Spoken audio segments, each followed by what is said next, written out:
We're ready. Okay. Good evening and welcome to Entire Bible, where we review the entire Bible. Um, Today is a very special day because we're finishing off part one of the Bible, that being the Torah, the Pentateuch, the Law, the first 5 books. So we've been spending the last 2 months, I think, looking at those 5 books of the Bible: Genesis, Exodus, Leviticus, Numbers, now Deuteronomy. We're doing Deuteronomy all one day. And as a result, we will now be finished with part one. And this is to sum it up, um, kind of to remind us about how we're getting to this last part. So it's a connected narrative, right? I mean, it has different. The only reason it has 5 books is because you can't have all on. There's not enough space to have it on one scroll. Modern days, there's what's called the Torah, which has the whole thing. That because modern technology is a little better. In the ancient times, you couldn't have all that stuff on one scroll, so you'd have 5. Okay, but it's one story, and so began. Let me see if I can actually do the little. Okay. Began with the creation of the world. So we have cosmic beginning, and along with that concept of primordial history was a meditation on human nature, a very complex understanding of human nature, the good, bad, the ugly. Um, and the completion of that story was the what's called the story of the nations. How did it move from being one to many? And we saw one of the functions of that story is to explain why some sort of divine intervention is needed in history to set back on track. And the initial response was covenant. God says, okay, I'm not going to destroy everything again, because then the world would simply be crime and punishment. I don't want that. So I'll try to, I'll do the British thing of if I see someone do something bad, I'll say stop, or I'll say stop again. Covenant number one, sanctioning violence, or sanctioning against violence. But he said that's not going to be good. We have Abraham as well as the other ancestors of Israel, and so this is kind of the whole rationale for why we have here. If it's a story about humanity, why does it end up being a story about one group of humanity? If it's a story about one group of humanity, we'll bother having 11 chapters about the nature and the world, right? So the connecting tissue there is that idea that you can't solve problems globally. You have to solve them through people, right? And so Abraham comes this sort of model of how to live. And since we are social beings, you have to create a community and model how to live. So the story of Israel is, among other things, a model community. But of course, then we had the various implications that you can't bring community to what it needs to be because they're oppressed and enslaved. So we had the whole Exodus story of God delivering the Israelites from a king and becoming their king as a result, right? So we had this third covenant. The first one was don't do bad things. The second one was be like Abraham. The third one was create a community that's capable of holiness, right? And that was the so-called Sinai covenant, right? The 10 Commandments and all that. And you saw in that story, God sets this up and then immediately blows it, right, with the golden calf, right? Immediately violates prime directive number one. And the question is, can this thing survive? Can this experiment in humanity survive? And it turns out it's not going to survive without Moses' intervention. He has to keep going, right? Prevent God from destroying Israel, prevent Israel from ignoring God, keeps it together. So that was basically the story of the Exodus. And it concluded with God telling him to build him a tent, the tabernacle, in which his glory would dwell. So God becomes their roommate, dwelling in their midst. And then the whole book of Leviticus, we spent 2 weeks on that, was all about how to have God as your roommate, how to live in proximity to the source of all being. And that also led to this call to holiness, right? This idea, be like me, says God. And then we have the commandments that illustrate holiness, which include things like love of neighbor and love of non-neighbor, economic fairness with the Jubilee laws and all that. So how to live as a community. And then we had the road trip, which is what we did last week, right? You're going from the mountain where they became this mob community, but they have to get from the mountain to land they've been promised, and so they have to go on a journey through a desert. There's plenty of misadventures along the way, and the biggest misadventure when they get to the land they're supposed to inherit, they say, no, we'll go back to Egypt and be slaves. So again, that throws a monkey wrench in the divine plans. Moses saves the day again, but God says, I'm going to let them all die off this generation, wait to get a new generation, we'll try to start anew with them. And so you had this second generation, like Star Trek, the new generation. Now they are the children of those who, the children of those who experienced all that. Now they're at the boundary of the land, right? They've passed through the desert, through the wilderness. They're literally on the east side of the Jordan River, because on the other side of the Jordan River is the land they're supposed to inherit, the land of Canaan. And Moses is going to say, before you enter in, let me remind you about the past and exhort you, encourage you about the future. So that's why I called this episode Looking Forward and Looking Behind. So like the book of Leviticus, this is a book where nothing actually happens. There's no action in it. Instead, Moses is speaking to them. He's giving them these long motivational speeches, which we call addresses. And the speeches are designed to remind them of of the story that's gone before. Basically, starting from here, he doesn't actually mention, well, he does mention the ancestors, but he doesn't talk about creation much. But essentially, these addresses recap the entire 8 weeks that we've been reading together, talking about it. He's telling them this because they weren't born yet, or maybe he just needs to remind them. Because, of course, that's one of the main characteristics of this model community is it's constantly messing up, right? And so these speeches are very repetitive, and they're meant to sort of retool the new generation not to behave like their parents, but behave better. But he has to give, it can't just be, do this or else. There's the stick, there has to be a carrot. So a lot of Deuteronomy is Moses giving them positive reasons to stay on practice. In other words, they will get something out of it. It's not just, again, God is not a terrorist. He's not there to batten people down. So there's always motivational speech. Now, the word for this book in Latin, Deuteronomy, actually from the Greek, it means law. Nomos means law, and deutero means second. In Hebrew, it's Mishneh Torah, the repeated Torah. Now, you might think by now we've had enough commandments. Right? We had, pretty much the second half of the book of Exodus were commandments, and the entire book of Leviticus was commandments, and there was commandments sort of scattered. You'd think it was enough, right? Remember that these people have not necessarily heard. Also, though it's called the repeated law, there's nothing repetitive about it, actually. I mean, some of it is repeat, but a lot of it changes a lot of the commandments from earlier on. So again, unless we believe this is sort of edifice that never changes, that's not the case. Deuteronomy retells some of these commandments and changes the meaning, right? While pretending not to do so. And we'll see that's an interesting perspective of the thing. Okay, so and then finally, Moses has to die, right? Because he can't enter the land, right? He made one mistake last week, and he's out. So he has to give them his last will and testament, basically, before he ushers them in. So that's the framework we have here. Now, here's what it actually looks like.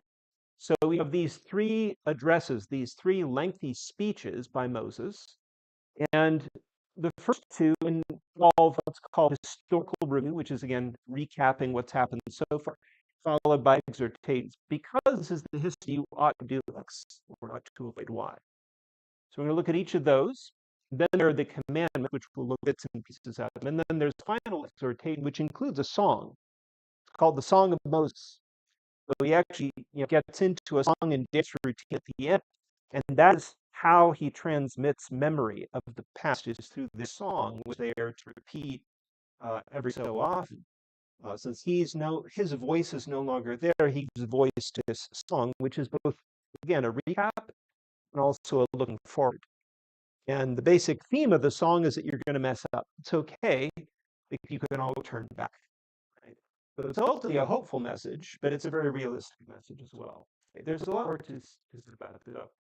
Remember, when we talk about the idea of covenant, remember, a covenant is basically modeled on a treaty between a greater king and a less king. And these treaties, from the ancient world, they have 6 parts. First, you have to, have a preamble, the first part and the second part. Then you have a prologue. We have history that leads us to make this covenant. And then you have the stipulations of the covenant, the commandments.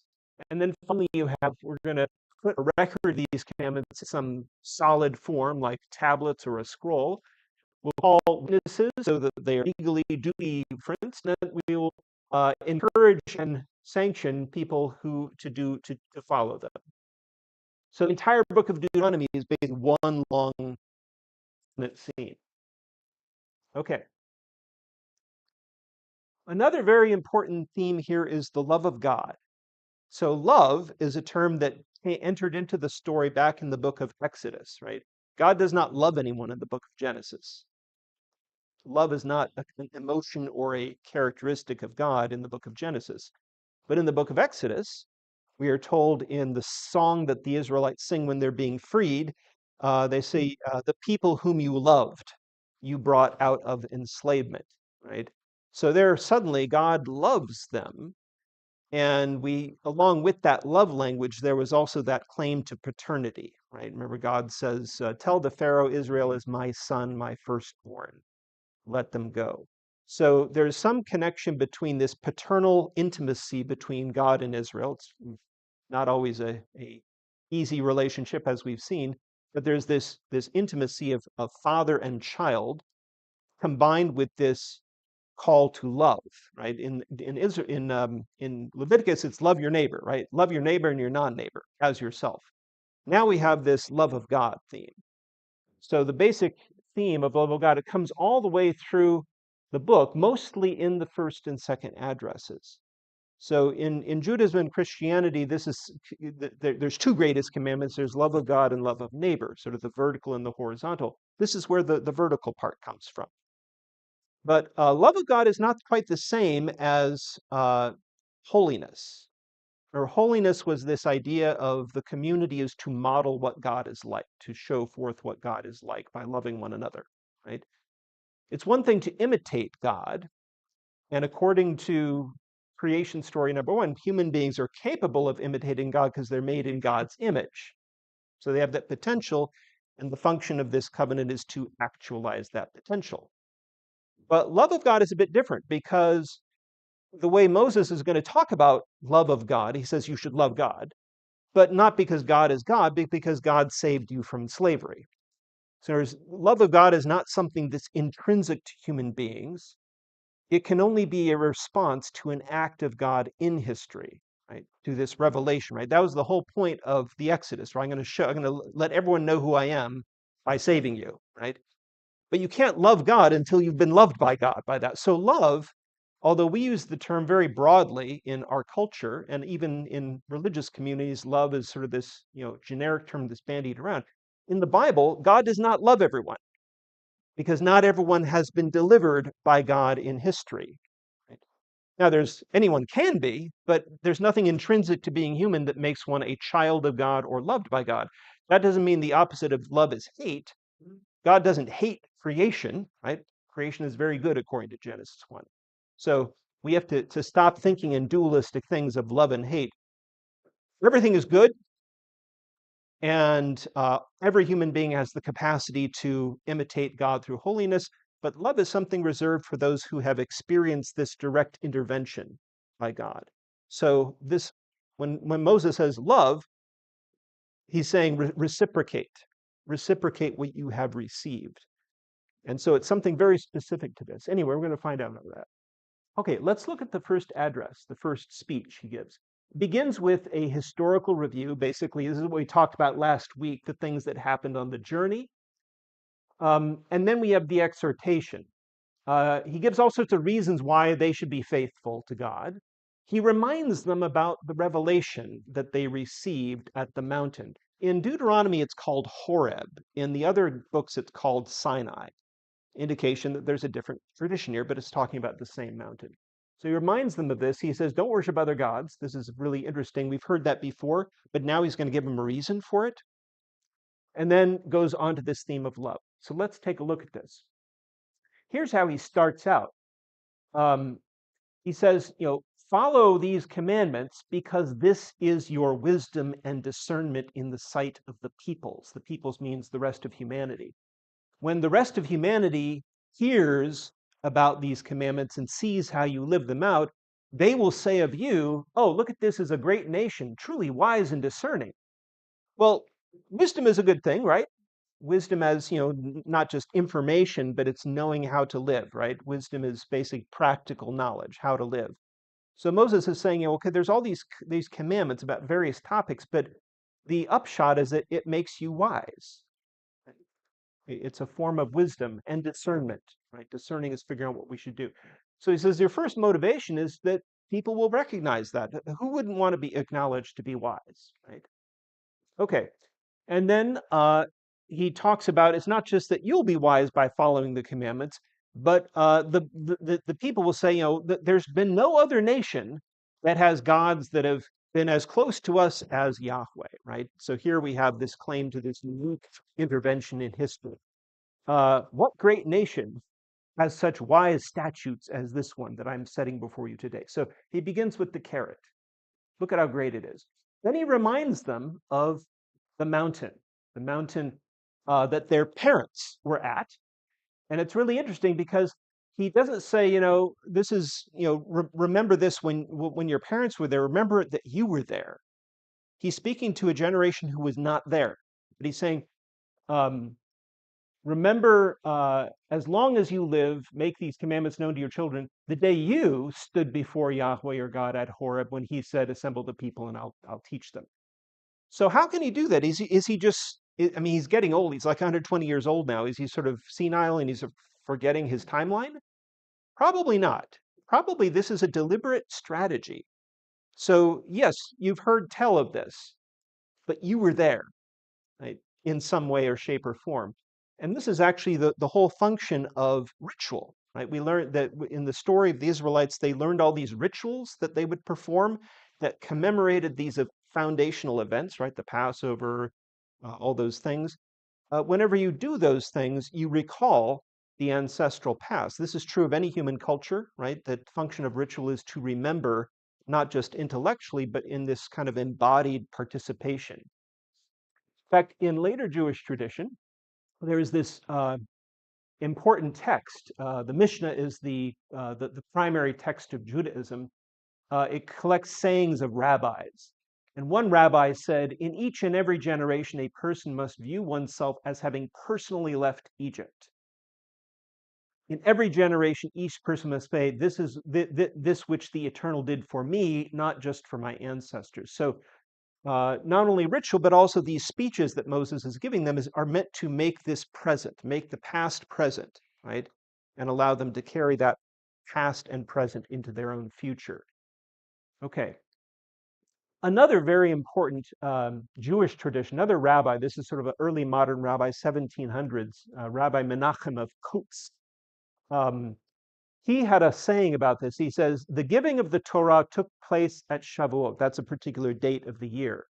But the receiving of the Torah, the commandments, takes place every day. Notice he's taking this one event and is saying it happened. It's continuing to happen in the present. The giving of the Torah was the same for everyone. It's the same commandments, but the receiving of it is different for everyone according to his capacity. So notice again, there's this attempt to individualize, to personalize, to make the past present within the later tradition that uses this text. It's coming from Deuteronomy. Okay, very interesting piece here. So Moses retells the story about what happened at the mountain. He said there's all this fire and thunder and stuff, and God spoke to you in the fire. And then he says, you heard the sound of the words, but saw no form. There was only a voice. Now, all of this, if you read Exodus, you could say, yeah, he's basically repeating what was said there, but there's nothing about them not seeing a form. Didn't they see something on the mountain of cloud and all that? But he says, you heard a voice, you did not see anything.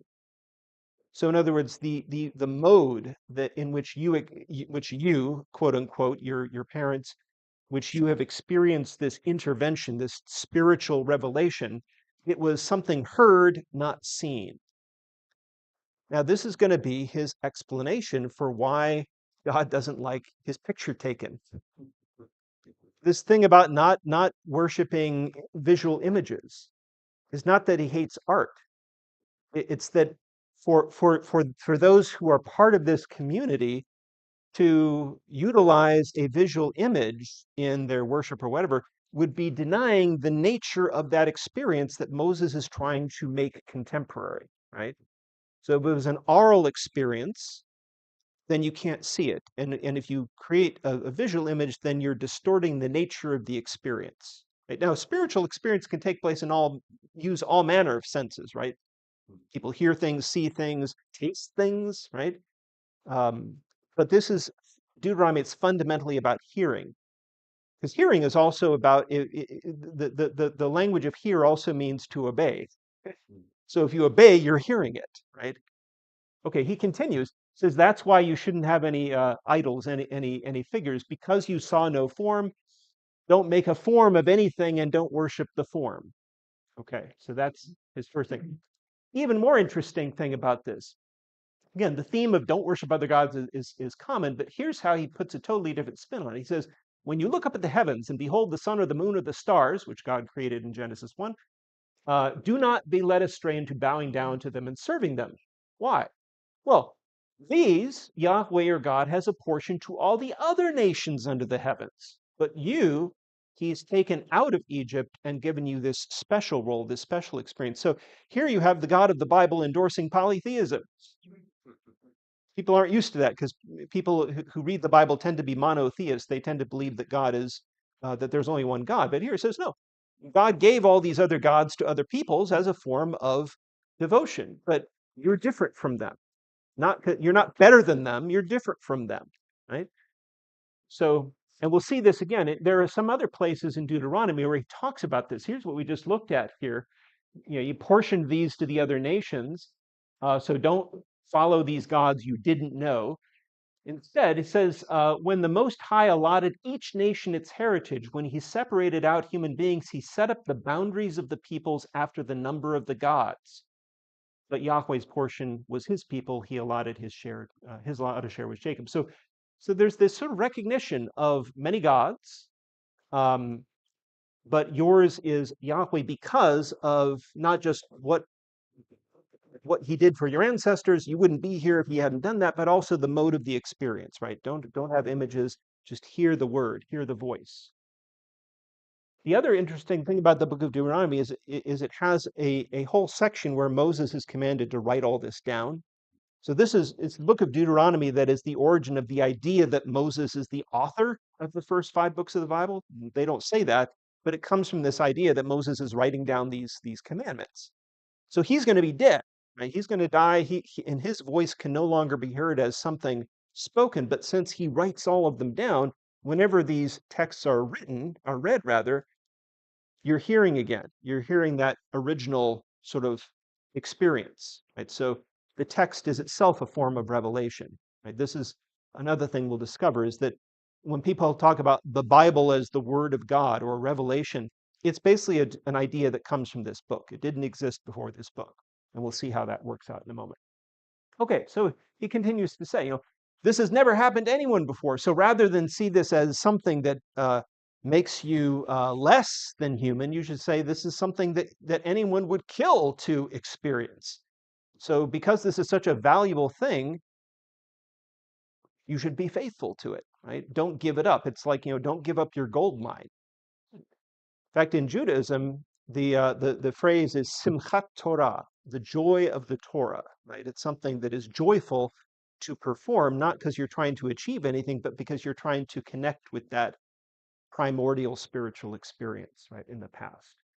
Okay, and he concludes, the reason why all this happened was that you might know that Yahweh is God, there is no other. So now it sounds kind of like monotheism here.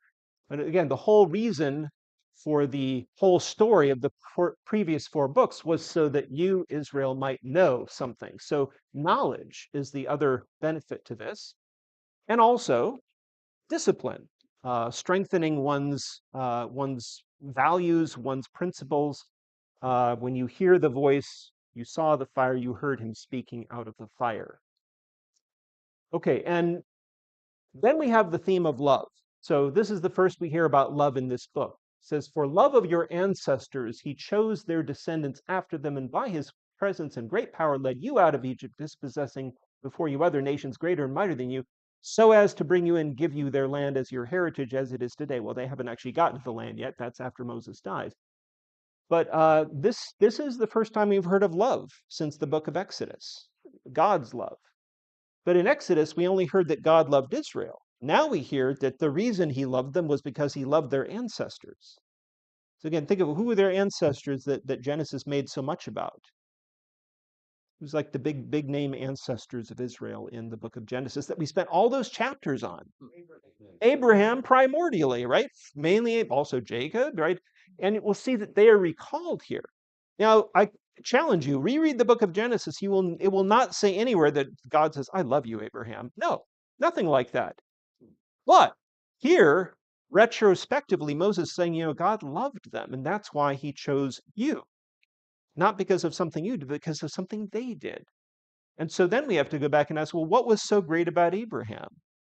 Remember those characteristics that God helped him to develop, right?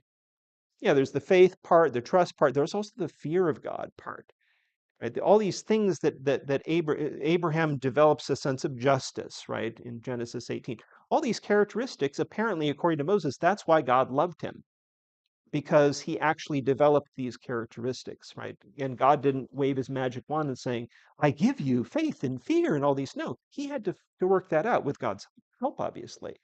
So this is something completely new. He says so here's the big mystery.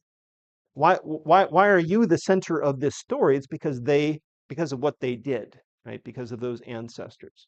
Okay. This is why. Okay. Second address. So we're going to hear a few similar themes here. The second address is the longest of the 3, and it's very repetitive because it has 2 historical reviews and 2 exhortations. Now, actually, the review parts, they only focus on individual events. They focus on the giving of the commandments, the 10 commandments, and they focus on Israel's failure with the golden calf. So each of these is going to tell us something new. So first of all, let's see what he says about the 10 commandments.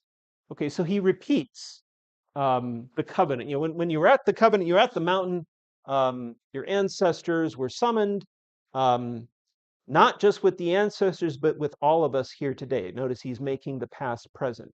Then he gives a paraphrase of the 10 commandments as they are in Exodus 20 with some important changes. But then right after it, he says, "These are what was spoken, and God added no more." Think about that. There were only 10 commandments. Well, what happened to Exodus chapters 21 to 23? What happened to all the commandments about the tabernacle? What happened with the tabernacle? What happened with the entire book of Leviticus? According to Moses, it never happened.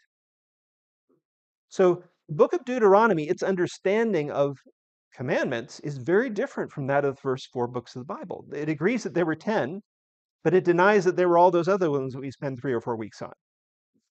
Instead, this understanding is that he only gave you 10 back then, but now he's going to give you everything.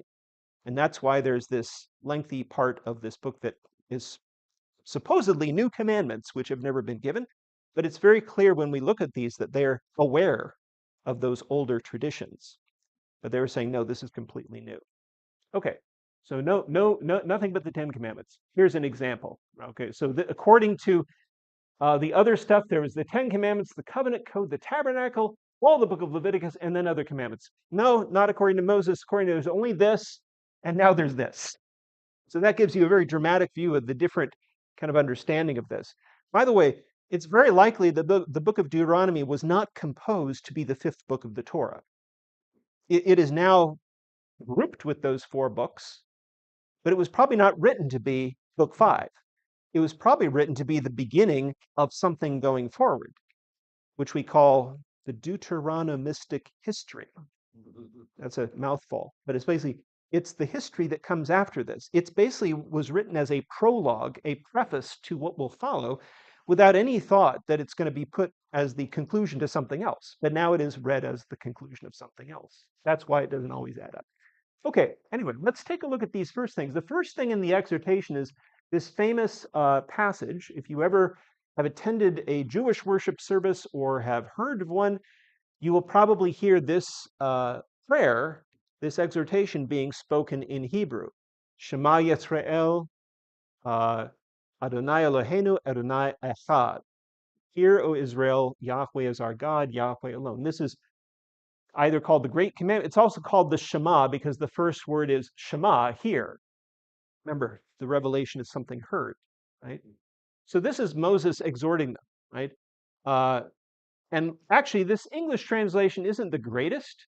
It just says, Yahweh is our God, or Yahweh our God, Yahweh one. That's what it says in Hebrew. So alone, that's not a bad implication of what it means. But echad, one, is not the same thing as alone, right? What could one mean? I mean, it's certainly not a matter of numbers in the sense of numerical oneness, because I mean that would be sort of stating the obvious, right? Yahweh is one God, Baal is another God. They don't need to know that Yahweh is a single entity. But if it doesn't mean alone, if it doesn't mean one as opposed to two, what could one mean, do you think? Because notice what's going to follow here. Therefore, you shall love. Yahweh is echad, is one. Therefore, you should love Yahweh. What could that mean? Completeness, maybe? You're one and only? Something like that? A sole source of devotion, perhaps? But it could also mean like there's something, the reason why you should be devoted to this one singularity is because it is a singularity. And if you devote yourself to that singularity, you too will become whole and one. Notice this, your whole heart, your whole being, your whole strength. The unity of the human person, in a sense, is created by this unitary recognition of the divine. Somehow these two things go together here. Very mysterious. It's even more interesting when you look at the meaning of these words. So heart, being, strength, that's okay. The first one does mean heart, lave. Your lave is what you should, your whole lave, kol levav, is your whole heart. In any ancient culture, your heart is the core of your being. It's your inner self, as you might use the term. It's not the constructed self that you portray to the world, but it is essentially what you are, right? It's also what you think with. So here, this isn't actually talking about emotion, it's talking about cognition, right? So with your whole self, your whole cognitive self, love. What about this next one? Being. Often English translations will say soul, which is one way of translating Hebrew nephesh, but that retrojects a body-soul dualism that does not exist in the Bible. You don't have a soul floating up here and a body down here. That's not, later tradition might develop that idea, but you don't have it here. It's human beings are a body-soul unity, if you will, but nephesh isn't actually, it's not soul. Your nephesh is your throat, basically. It's what comes out of your throat, breath, right? And although you can breathe, without thinking, what comes out of your mouth is also words, right? It's also expressions of your intentions, right? That's why words are important for communication. So with your cognition, with your will, right? That might be another way of translating nephesh. Then finally, well, if your whole way of thinking, your whole way of willing something, what about strength? Ma'oth in Hebrew is actually not only to be interpreted as a noun. It does not actually say strength. It says ma'oth, which means muchly. It's an adverb actually. So you could translate it to say love God with your whole heart, your whole being, and your and do it muchly, maximally, something like that. Interestingly, though, in tradition, strength is sometimes is interpreted as a thing. But if if you've already sort of included all of this and all of this, what's left? I mean, your will is, you express it with your body, so it's not like with your body. It's not strength in that way. It has to be some other strength, the rabbis thought. So what other strength could there be that's outside of yourself that you have control over, besides your thoughts, your words, and your actions? What about your external goods, your property, your money, your external resources? What do you do with your external resources? Wasn't that the whole point of Leviticus? Remember Leviticus 25, the Jubilee year? How do you use the resources around you to fulfill your own needs, but also fulfill the needs of others? That's, at least in Jewish tradition, how you love God with your whole strength, with your stuff, in other words. Anyway, let's get back to this question about love. Okay, so he hasn't, I mean, he's mentioned God loved your ancestors, therefore you shall love Yahweh. This is a reciprocal love. But he's going to say more about this. First of all, he says, how do you love? Having said this very abstractly, how does it, he says, this is how you do it. You keep repeating these commandments to your children. So words, recite them when you were at home and when you were away, when you lie down and when you got up. In other words, in all places and times. So there's this verbal component. Bind them on your arm and as a sign, and let them be as a pendant on your forehead. That's kind of a metaphorical way of speaking, but a sign on your arm, a pendant on your forehead, something that's visible, right? Now, in later Jewish tradition, this is taken literally to mean that when you pray, you take this little box and you put in the box this miniature piece of paper that is a miniature writing of those words. So you put that scroll in that little box and you tie it to your arm like a band, and then you pray. And you also put one on your forehead. So if you've ever seen Jews praying with these things on their foreheads, that's what they're doing. They're following that. Tefillin, they're called. Okay, so anyway, there's talking, there's also writing. Write them on your doorposts and your gates. This is a Jewish custom called mezuzot. If you go to a Jewish house, you may see that on the doorpost. So anyway, you have the basic ideas is in any context, in an everyday life, you were to be thinking about this, not like in contrast to what you're doing, but that somehow what you are doing and what you're thinking and feeling and all that somehow can be oriented towards this notion of divine love. So whatever you do to someone else, you're doing to God. However you choose to conduct yourself, that's either an expression of love or not. So it personalizes this whole thing. Yeah, there are commandments, but ultimately they are all an expression of this love. Okay, then we have this warning. Okay, that's what you should be doing, but what happens if you forget? Right? The reason why you do this all the time is so you don't forget. Right? But people tend to forget, like we forget our keys and stuff. So he says, be careful not to forget, especially when you have been given. Once you get into the land, you take it over, and you're enjoying all this bounty. Don't forget. Instead, fear God, serve God, swear by His name alone. You shall swear, lest you forget. Right. Then there is again a warning. Don't be like your ancestors, because we saw what happened to them. It took them 40 years to get here. Don't get bogged down in that traffic jam. Do what is right so that it may go well with you and that you may get the land and possess it. And then we have this how to pass it on to the children, right? Whenever your son or your child asks you, why do we do all these weird things? You say, oh, because notice it's the we, not just they in the past, we were slaves and we were liberated, right? And so, as a result of these good things that we've been given, the father or the parent is supposed to say to the child, therefore, this is our justice before Yahweh our God, to observe carefully this whole commandment that He's enjoined on us. So, well, we've seen the term justice in the book of Leviticus, right? The whole notion of holiness is how to be just in society. But here, there's a spiritual dimension to it. We don't just try to live justly because it's nice. No, by living justly, you are in fact thinking about the condition of your being. You wouldn't have the capacity to live at all had this not happened to your ancestors, to us. Right? So here, justice is expressed as the following of the commandments. Okay, next part. We'll talk more about next week about the genocide. That's when we get to the unhappy part of the Bible. Uh, there are people living in the land, they won't want to give it to you, so you have to destroy them. Okay, so this is just to put the context of the love language here.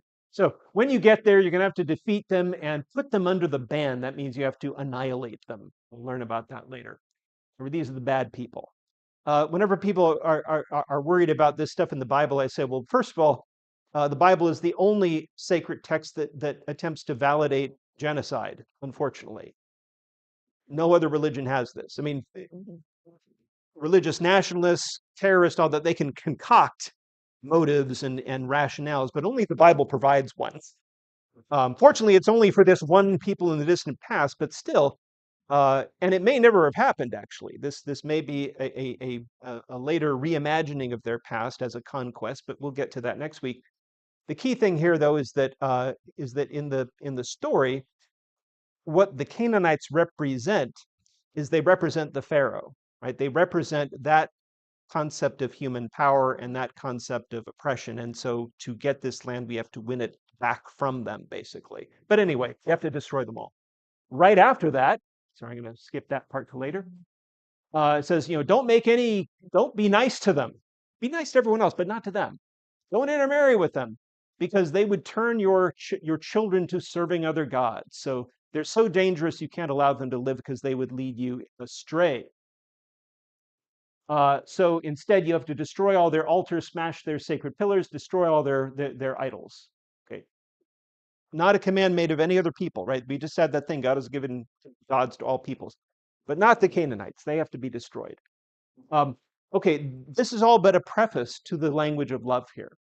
So all that destroy the bad people, don't be led astray. Then comes to this. For you are a people holy to Yahweh, your God. Yahweh, your God, has chosen you from all the peoples on the face of the earth to be a people especially his own. And then, very importantly, it was not because you were more numerous than other peoples that he set his heart on you to choose you, because you're not that great. And it's going to go on to say, don't think that by destroying these bad people, it's because you're good. Don't think that. And that's one of the problems where we have, not just genocide, but any kind of intergroup violence is because we're good and they're bad. The Bible strictly says, no, you can't think that. It was because God loved your ancestors that he did this. There's a new verb here, though, and this is rightly translated differently than love, but it's a different face of it. It says, Yahweh chashakt you. Chashak is not the verb to love. The verb to love is levav. Okay, so he loved your ancestors, and therefore he set his heart on you. Again, later on, we're going to hear a similar type of thing. Look at the heavens, the highest heavens, they all belong to God. Everything belongs to God, yet on only your ancestors did he set his heart to love them, and that's why he chose you.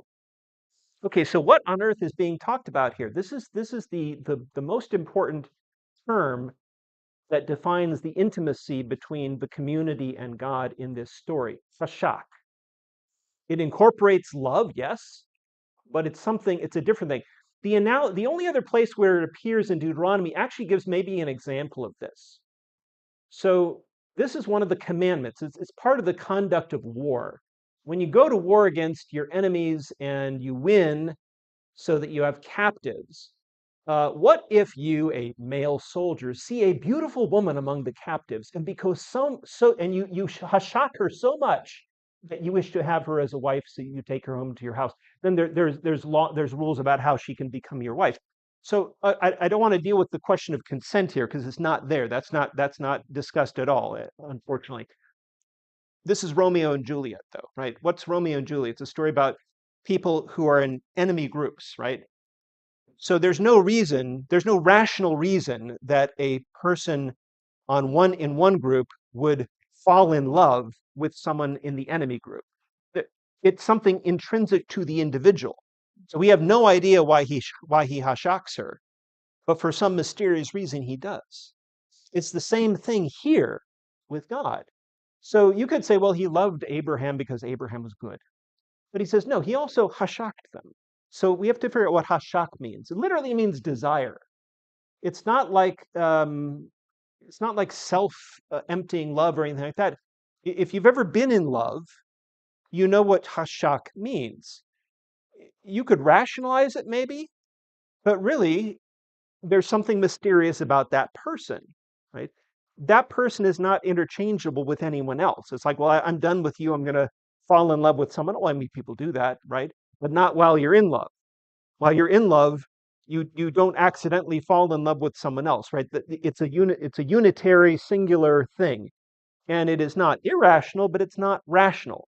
It's not an instrumental reasoning. If I love this person, then I've decided I'm going to love that person. No, that's not how it works at all, right? So this is what is unique about Deuteronomy. It attributes that mysterious human phenomenon to God. So why did he choose you? Yeah, you had good ancestors, but he has shocked you. So how do we manage that? So there's a very famous Jewish philosopher, Joseph Albo, in the Middle Ages, who wrote about this. He said, to show that God's love of Israel in preference to every other nation and tongue is not like the love of equals, nor like natural love, and by natural love, I guess he means something like, I love you because, but rather he says it is a free love due to the will of the lover alone and without any reason. He says the Bible calls this hashak. This word, desire, is applied to extraordinary love without reason, non-rational love. Thus, the love of a man for a particular woman in preference to another more beautiful. If it was natural love, maybe my genetics makes me want to be attracted to the woman who I think would be more beautiful, but instead I hashak that one. In other words, it's mysterious, right? It doesn't follow any logic to it. And so he says that is the love that was given to Israel. It is this love which was promised to the people when they received their revelation as a reward for accepting the Torah. So again, now the Torah is seen as, again, it's not a burden, it's a reward for being loved, right? Okay, so we have divine love, and human love is a reciprocation of that. There's a few more pieces in this. Again, follow commandments. But then he recalls the past. He says, remember all those 40 years where he directed you in the wilderness, right? Why did he do this? Well, if you read the last book, it says, I'm going to force them to do this as a punishment. I'm not going to let them get into the land because I'm angry with them. But here, there's nothing about him. He didn't do it because he was angry. He did it to test you, to know what was in your heart, to keep his commandments or not. Like with Abraham, he tested Abraham to find something out that he did not know.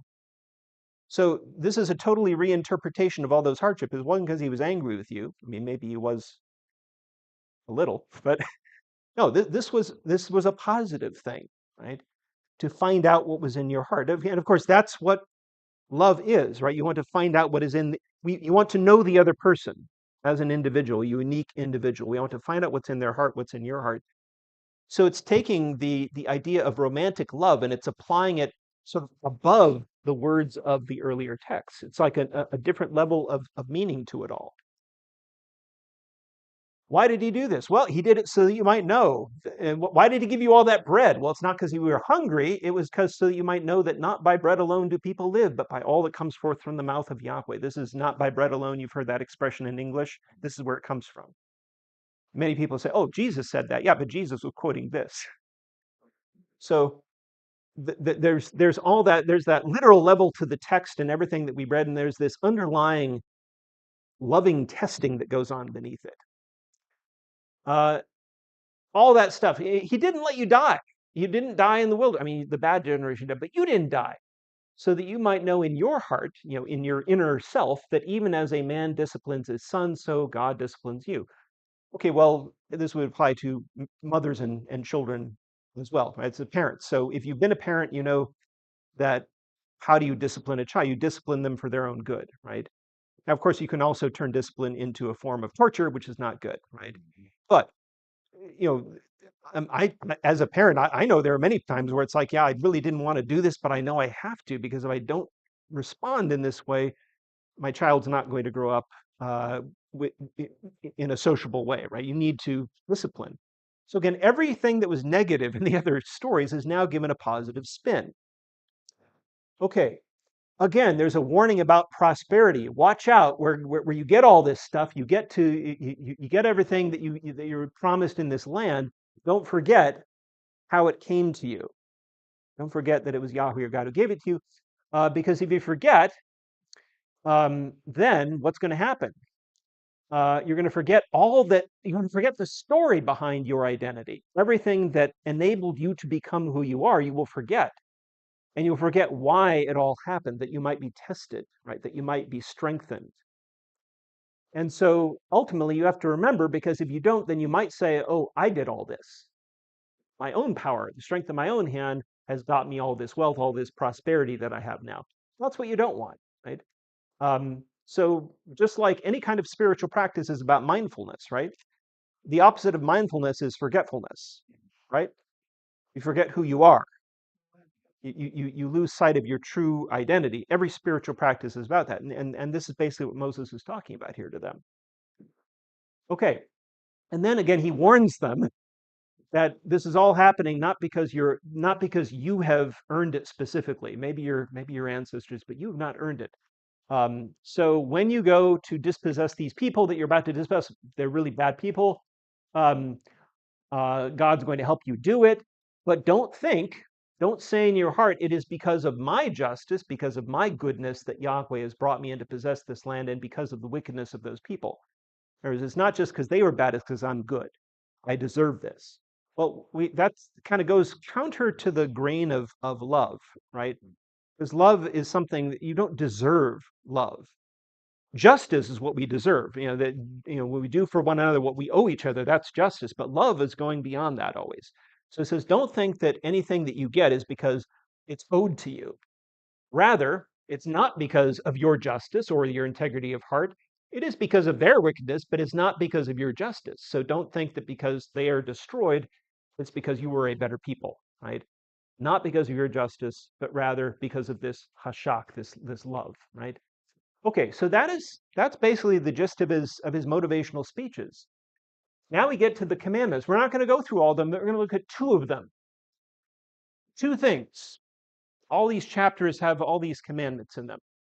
There are two things that demonstrate that this is indeed a new configuration of how to live. First has to do with what's called the principle of centralization. Centralization, as in where you can offer sacrifice to God, where you make offerings, where you give gifts to God. If you remember in Exodus 21 at the mountain in the original story, it said, wherever you want to build an altar and offer me a gift, you can do it. Pile up some rocks wherever you are. And it doesn't matter who you are. You don't even have to be a priest. Just do it. Here it's going to restrict everything to one place. Centralization. That's going to affect something very important. A very important ritual. The ritual that commemorates how this people came into existence in the first place. What was the ritual that commemorates their being saved from destruction in Egypt? Remember? God killed off all the firstborn animals and children. What was the ritual that reminds them of that event and their survival of it? Passover. So if you read, even without much care, if you read the description of how to celebrate the Passover, where you do it at home, right? Because you did this in your homes. That was the place, and you did it during the nighttime because that's when all the destructive forces were out there that you were being protected from. The book of Deuteronomy totally erases all that. It says you will celebrate the Passover, but you cannot do it in your homes because this is about centralizing things. It's now going to become a pilgrimage feast where you go to a place, a common communal place, and you will do it at a particular time. And you will only go home when you're done. So it ceases to be a home ritual. Well, look at this. And then finally, leadership. Of course, we know that's a pretty important thing since Moses isn't going to be around any longer, right? How would you organize leadership in a community without some guy like Moses? Okay, first of all, the sacrifice. So here's that commandment about if you want to make me an offering, make me an offer I can't refuse, just an altar of earth. You can put all your sacrifices there. In every place where I cause my name to be evoked, I'll come and bless you. Notice that you don't have to go anywhere. Wherever you make an altar, God will bless you there. It's all up to you. But now, Moses says in Deuteronomy, you shall seek out the place.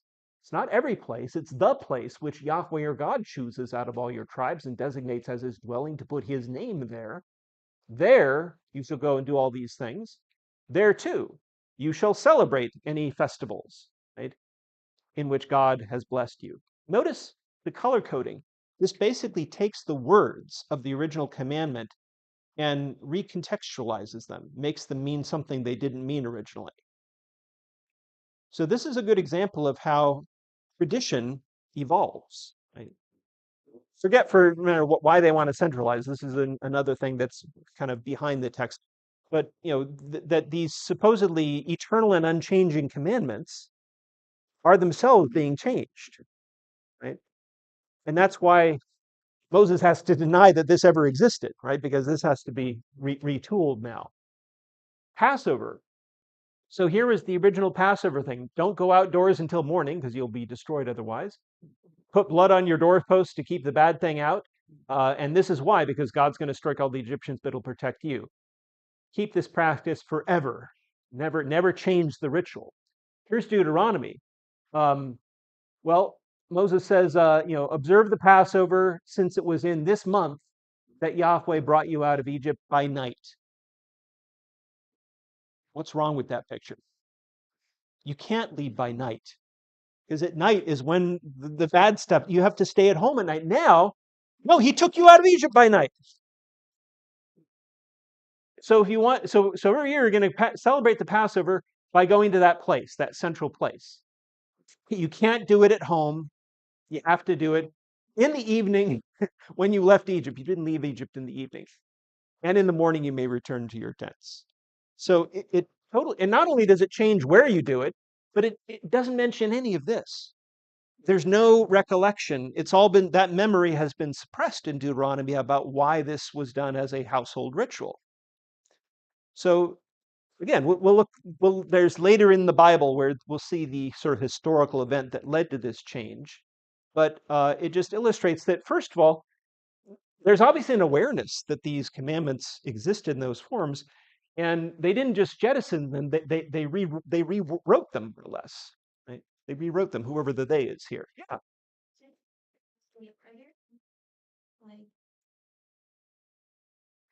Jewish people who actually abide by like the original, like well now before. Now you have, if you're Jewish, you have to have it at your home because there is no the place no longer exists so basically spilling the beans.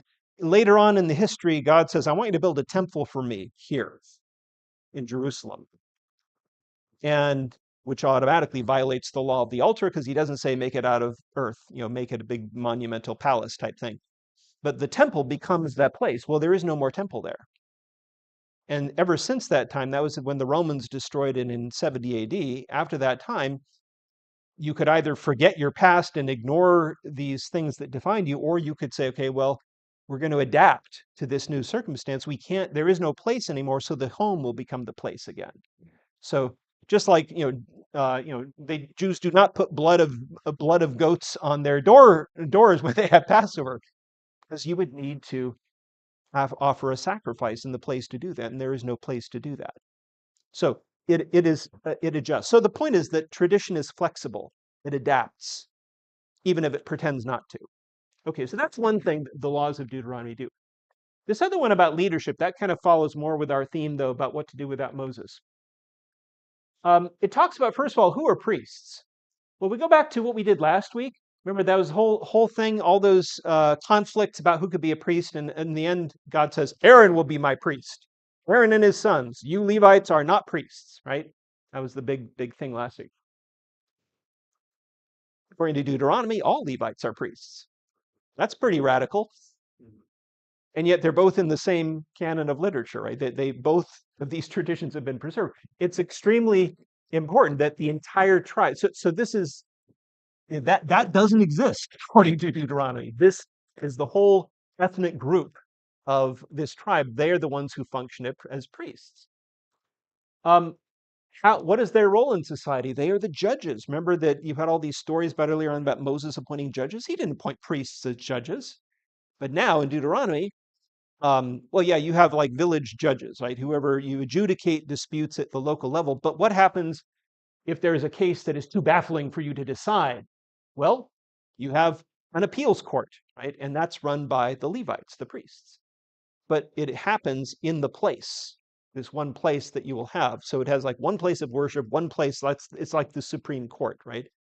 And so the priests, the Levites, they get to be the appellate judges in this new dispensation. So you might think, okay, well, maybe this was written by Levites. But it's not. But there's something more going on here because, on the one hand, this commandment gives them power. On the other hand, it limits their power because they can only do this. They can only act as priests in the place that has not yet been chosen. They can't actually do any priestly things until there's a place to do them in. Which is a problem because traditionally, how do priests live? They live off of eating the meat of animals. Well, what if they can't? What if they're living in Nebraska? If there's a Levite living in Nebraska and there's the place is in Jerusalem, well, he's going to die pretty soon, right? So it creates a whole welfare class actually. So because they can't eat unless they're in the one place, if they live in your towns, you have to feed them. So interesting changes there. Okay, what about prophets? When we heard about Aaron and Miriam as prophets, well, God says to Moses, "I will raise up for them a prophet like you." So now Moses is a prophet too. So if I need to tell them anything that's not in the rules, I'll have a prophet tell them, and they should do what the prophet says. Anyone who doesn't listen to the prophet is in trouble. But if a prophet presumes to speak a word in my name that I have not commanded, or speaks in the name of other gods, that prophet shall die. Don't listen to them. So this is an interesting twist here. How do you know how do you know if anyone said, God told me so? How do you know if I'm lying? In 2 months the stock market will crash. So liquidate all your assets. Well, how do you know if I'm telling you the truth or not? You won't know until it's too late, right? So there's something curiously clunky about this. Well, you could say they talk in the name of God, their gods don't listen to them. That fits the whole worldview here. But what if someone says, I'm speaking in Yahweh's name? How would you know whether to trust that person? You can't know until after the fact. And this is precisely the thing, because the prophet that you listen to is one like Moses. And Moses is in Deuteronomy, Moses is the prophet who writes all these commandments down. So in other words, it's saying that how do you know a prophet when you see one? Well, if they're telling you to do something that's not in these commandments, don't listen to them at all. So you notice what's happening here. There are still prophets, but they don't have ultimate authority. They are not the ultimate norm just because someone says so. There's a text. It's kind of like the idea of the mixed constitution in Western history, right? That's why we have, in theory, a mixed constitution. So the judicial branch cannot overwhelm the legislative branch, except when they do. The executive branch can't override the legislative branch, except when he does. But that's the point of a mixed constitution: is it's checks and balances. Yeah. So notice what's going on here. It's saying, okay, well, yeah, there are the priests have these authorities, but they are not the ultimate authority, because even they are limited by these commandments. Prophets don't have ultimate authority because if they ignore these commandments, you shouldn't listen to them. So in other words, this is the invention of Scripture. By invention, I mean inventing the idea that a text could supervene any human voice, except for Moses's. And after all, Moses's voice is textualized. It is embedded in this text now. So it becomes it's a bit circular, but it's not circular in a negative sense. It prevents any human being from claiming to act on God's behalf, right? even if they say they are. The same is true of kings, right? So we have priests, prophets, and kings. This is sort of a satire on kingship, actually. This is, by the way, the only place in the Torah that says you can have a king. And with good reason, because the last time we saw a king, that was the Pharaoh, right? Who was, and God became their king by defeating the Pharaoh. So why would you want a king? But here he says, well, when you get into, if you want a king, you can have one, he says. Notice that you have to have Levites as priests. If I send a prophet, you have to listen to them. But I will never send you a king because I am your king, right? But if you want one, you can have one, except he shall not have a lot of horses or wives or silver or gold.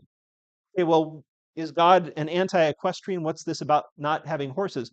Horses are military tech, right? This is chariot warfare, late Bronze, early Iron Age. Not having a lot of horses means you can't have a lot of military hardware.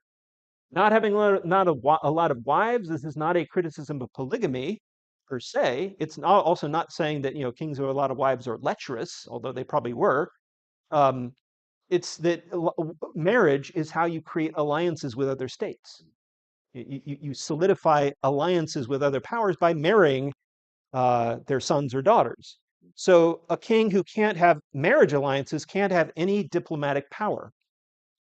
Finally, kings get things done. Well, they have a budget. Guess what? If you want a king, he can't have a budget. There's a bit of tongue in cheek here, I think. So can't have military power, can't have diplomatic power, can't have economic power. Instead, he must do one thing. This is only also he says I have to choose him, but still, he shall write a copy of this law. And there's the limitations on he has to write a copy of this law on a scroll from one that is in the custody of the Levites. He can't have his own scroll that says something different. So the Levites are also a check on the power of kings. And he shall remain, this scroll shall remain with him, and he shall read it as long as he lives, so that he may learn to fear God and observe carefully these words. Why? So that he doesn't exalt himself above his kindred or turn aside from these commandments. So religious authority, if you will, with priests, prophetic authority, royal authority, all of these can exist, but they are all subordinate now to a text which is the voice of Moses. Do you see how this whole thing works? And the other interesting thing about this is that once you have turned these commandments into a text, as Deuteronomy is, anyone who reads them can call someone out who's not following them, right? Now, we have to remember that at this point in history, maybe 1% of people are literate. And people who are writing these things are basically, they are trained scribes who are either beholden to a temple or a royal palace. So they're retainers of the people in power. But later on in history, when we get another several centuries out, sort of the first century AD, and around that time, literacy becomes a little more widespread so that you can have groups that are not priests and that are not kings and that are not claiming to be prophets who have the power to read and interpret texts. And they will become a disruptive force in society because the people who say, well, we're the people and we determine what the text means, they say, we're reading it. We can read. So on the one hand, this whole thing that Deuteronomy is, it creates this wonderful limitation on human power, but it also enables people to think about how society is organized in different ways. Many other things we're not going to look at here, though. Okay, so here's my summary. These laws rewrite and transform the earlier laws. They reject the claim of one group to be priests in favor of another group. They limit the power of royal, priestly, and prophet authority in favor of what we would call the rule of law, this Torah. And they create the idea of sacred scripture in the process. So it might make sense as to why this became book 5 of the Torah, right? Because it became part of this self-enclosed notion of a text that can be in dialogue with and even critique various forms of human power. Okay, last piece. We'll get through this quickly. The third address. Okay, so this is what has to happen. He's going to exhort them again. He has to choose a successor who, remember who he is from last week? Joshua, right? Then he's going to sing his song, and then he's going to bless everyone, then he's going to die. Okay, so more stuff about, do good and avoid these other things. Um, yeah, it's the swan song, basically. Again, more stuff about you've seen this, therefore you know it. Um, Everyone is bound by this, including the people who claim to be above the law. Um, and when you mess up, if you turn back with your whole heart and your whole being, notice the language of the Shema there. If you turn back after you've messed up, God will turn back to you. So again, there's even unlike Leviticus, where if you mess up in the second half, the land vomits you out. Here, there's always the chance of restoration, right? So, and it keeps using that whole heart and whole being language there. Okay, so go do it. He says, I'm not telling you anything strange. There's nothing esoteric about it. You don't need to go up on a mountain and talk to an ascetic. It's right here in front of you. Choose.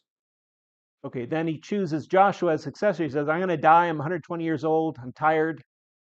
Joshua will be your successor. He chooses Joshua here. And then he writes down a Torah Hazeh, this law, gives it to the Levites who are in charge of things, and he's going to tell them every seventh year, right? Every sabbatical year, you're going to read this to the whole people. So again, there's this renewal of this memory, this renewal of the reason for doing what we're doing, and then Joshua takes command basically. Finally, uh, Moses is looking across the river to the land that he'll never enter. And he says, you're about to die. And by the way, all these people are going to break the covenant that you've just made with them. And I'll be angry with them, but then eventually I'll turn back to them if they turn back to me. So he says, write a song for them that they will remember this, a song as a witness.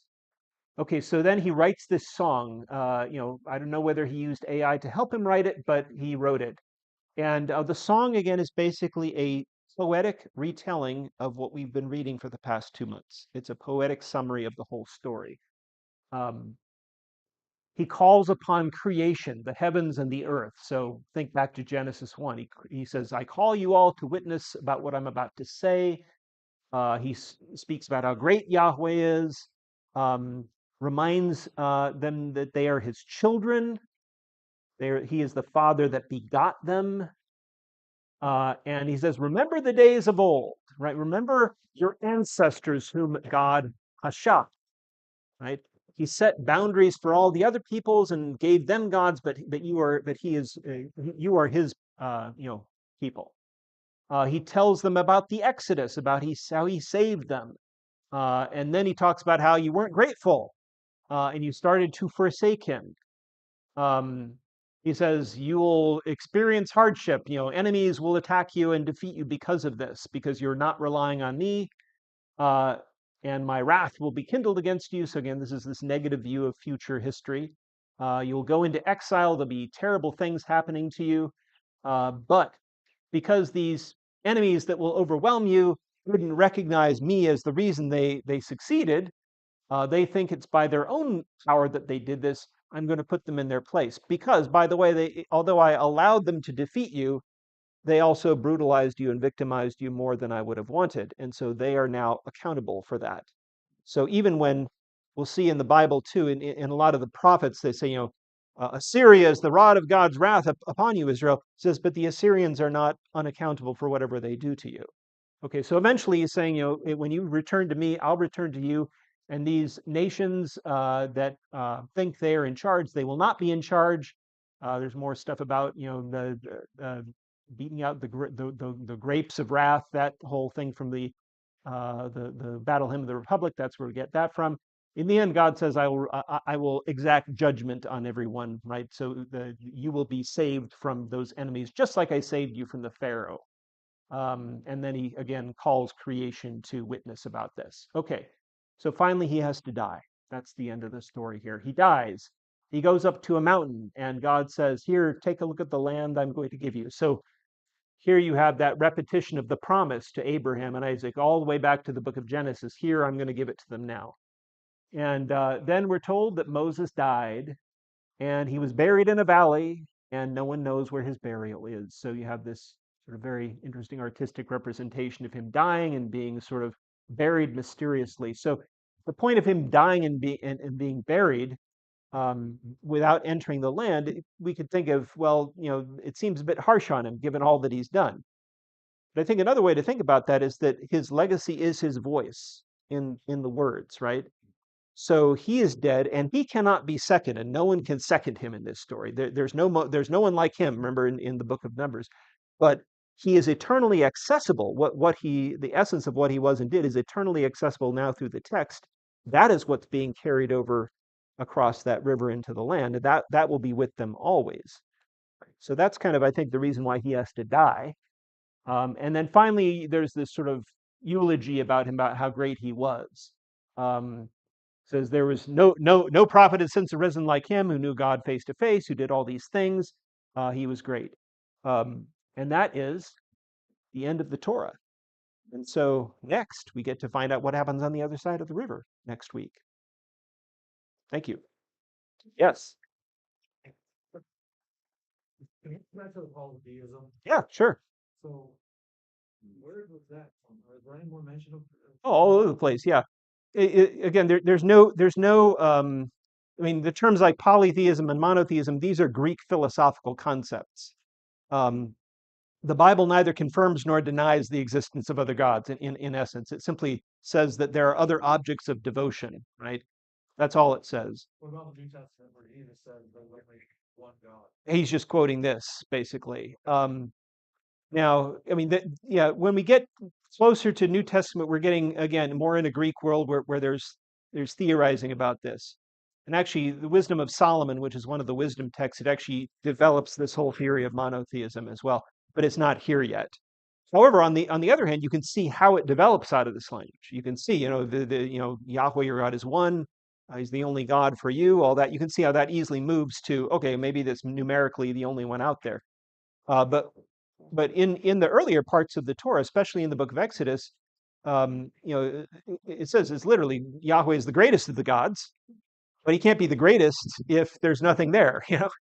I'm more powerful than all of them. Okay, well, if they are non-existent, then that's not much of a claim for yourself.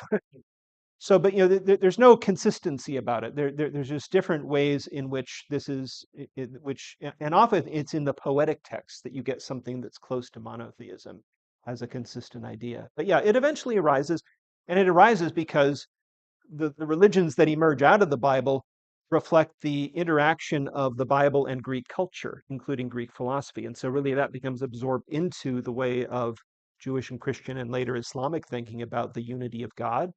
And so just like Deuteronomy puts this overlay of love over things where it's never mentioned. So monotheism is sort of this overlay that reinterprets what all these texts are saying. So yeah, it's a complicated question, but that's where it comes from, that later period. Yeah, it's not a numbers game here. That's the whole point. It's not a numbers game. Um, it's about the singularity of the self, the single-mindedness of the self, and the singular object of devotion there is the one who has loved you into existence as a people, right? This is the people you created, who is your father, your begetter, and so forth. Yeah. Any other thoughts? I mean, this is the end of the Torah, folks. We did this. We did this. We did this whole thing.